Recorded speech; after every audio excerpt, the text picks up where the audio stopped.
সেদিন দুপুরবেলা গ্রামের মোড়লের বাড়ির সামনে আবার মানুষের ভিড়। যতীন জ্যাঠা, রবি, মাধব সবাই সেখানে দাঁড়িয়ে আছে। কুসুম ভিড়ের একদম পেছনে দাঁড়িয়ে সব শুনছে। ওরে, সর্বনাশ হয়ে গেল রে। মাধবের ভাইপো ওই ছোট শিবুটা কাল রাত থেকে নিখোঁজ। নিশি নিশি আইসা আমার ভাইপোটারে নিয়ে গেল গো।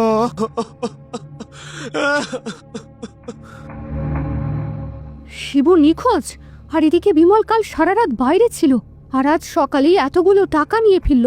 বিমলের পকেটে এত টাকা কোথা থেকে আসছে? ওর গায়ে পচা ওষুধের গন্ধ, শার্টে রক্তের দাগ, আর গায়ের পরপর বাচ্চাগুলো হারিয়ে যাচ্ছে। না, এটা কাকতালীয় হতে পারে না। আজ রাতে আমাকে দেখতেই হবে বিমল আসলে কোথায় যায়।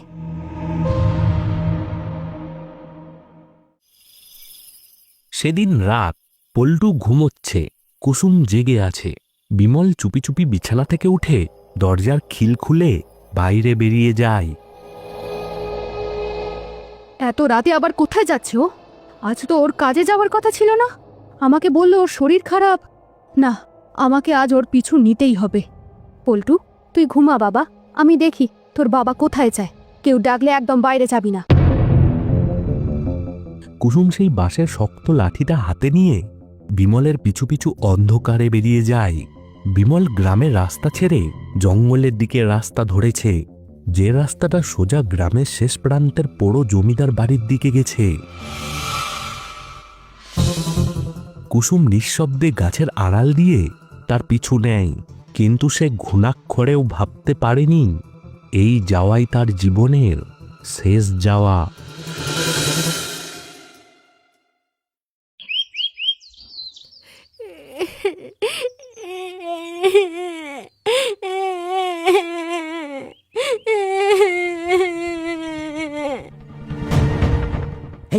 এই তুই আবার ঘ্যান ঘ্যান করেছিস সকাল থেকে?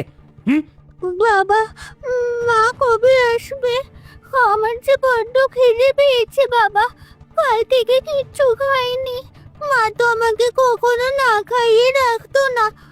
মা কি আমাকে ভুলে গেছে? তোর মা আর কোনোদিন ফিরবে না। নিশি খেয়ে নিয়েছে তাকে, আর তুইও মরবি। এই আপদটাকে ঘরে এনে তোমার এত বড় সর্বনাশ হলো।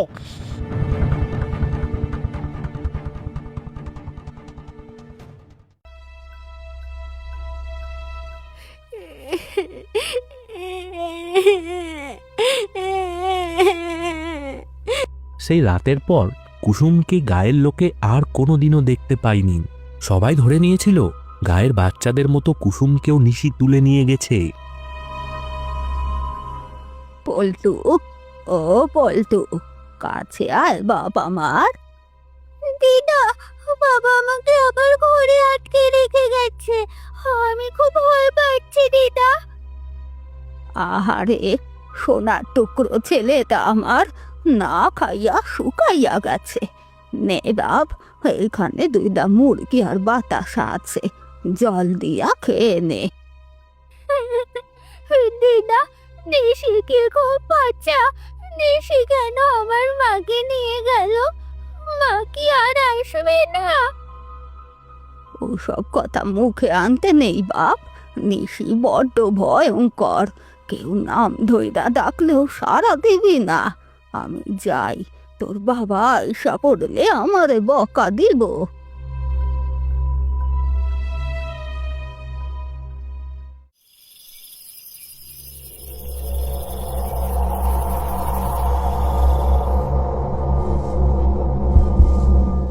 পল্টু, ও পল্টু, আমার কাছে আয় বাবা। মা, তুমি কোথায়? তুমি ফিরে এসেছো মা? আমি তো বাইরে দাঁড়িয়ে আছি বাবা। তোর জন্য আমার বড্ড মন কেমন করছে। তুই দরজাটা খুলে দে, আমার কাছে আয়। আমি তোর জন্য তোর পছন্দের খাবার এনেছি। কিন্তু দিদা যে বলল নিশি নাকি তোমার গলা করে ডাকে। মা, তুমি কি সত্যি আমার মা, না পচা নিশি? আর বাবা যে বাইরে থেকে শেকল তুলে দিয়েছে মা, আমি তো খুলতে পারবো না। পল্টু, শেকল খোলা আছে বাবা, তুই একটু ধাক্কা দে। আয় আমার বুকে আয়, তোর খুব খিদে পেয়েছে না?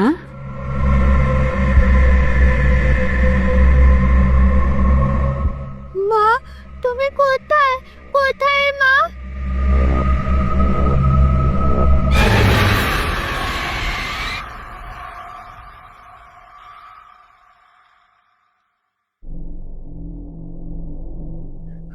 বাবা, ও বাবা, তুমি এখানে? এই মধু কাকারা আমাকে ধরিয়ে নিচ্ছে বাবা। এরা খুব পচা, তুমি এদের বকো বাবা, আমাকে বাঁচাও। আমি ওদের বকবো? হ্যাঁ, আরে বোকা ছেলে, আমি তো ওদের সাথেই আছি। তুই তো আমার ছেলেই নস, তুই তো রাস্তা থেকে কুড়িয়ে আনা একটা অনাথ আপদ। বাবা, তুমি তুমিও বাঁচা, তুমি আমাকে ভালোবাসো না? তোকে ভালোবাসবো কোন দুঃখে রে? তোর মা তোকে এনে আমার ঘরে চাপিয়েছিল, আর আজ তোর মায়ের জন্যই আমার এই ব্যবসার কত বড় ক্ষতি হয়ে যাচ্ছিল জানিস? তুই যাকে মা বলতিস সে তোকে খুব ভালোবাসতো, কিন্তু সে কোনো মতেই আমার কথা শুনছিল না। তাই সেদিন রাতে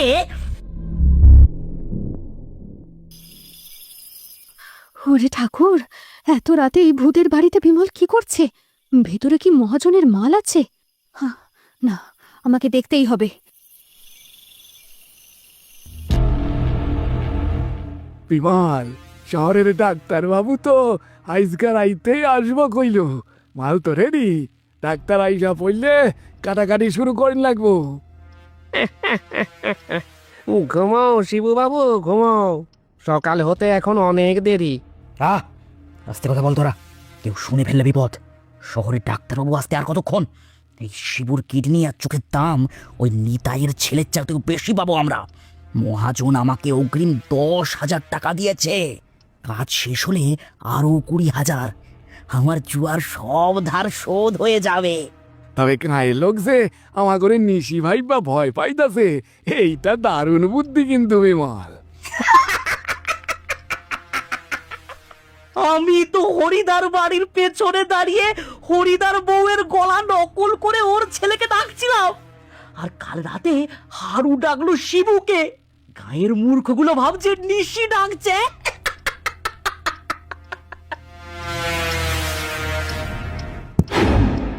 কে জানলার বাইরে? কে?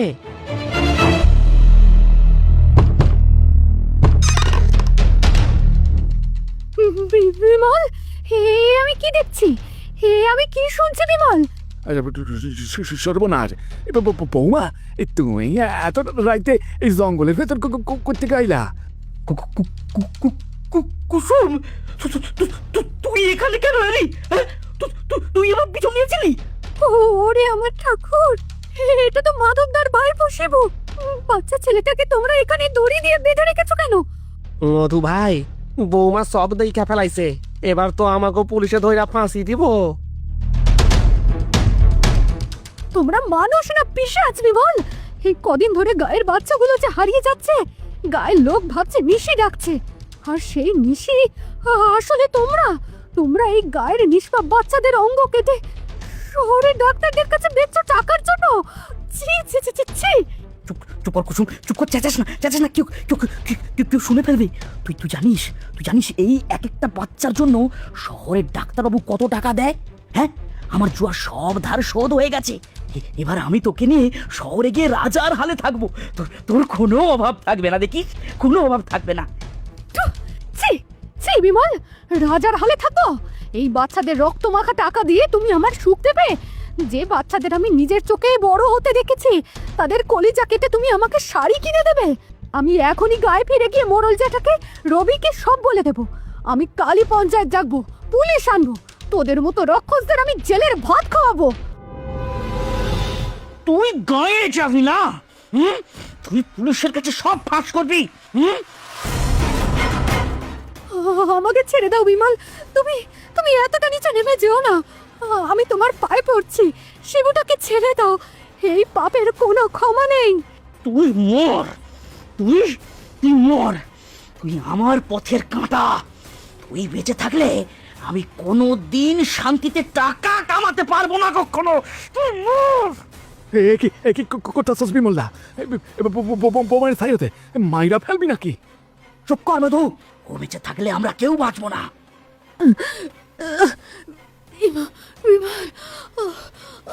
আমাকে মেরো না, আমার বল্টু, আমার বল্টুকে খেতে হবে। তোর ওই অনাথ আপত্তাকেও আমি একদিন বেচে দেব। ওর কলিজার দাম অনেক। আগে আগে তুই মর। কুসুম মাটিতে লুটিয়ে পড়ে।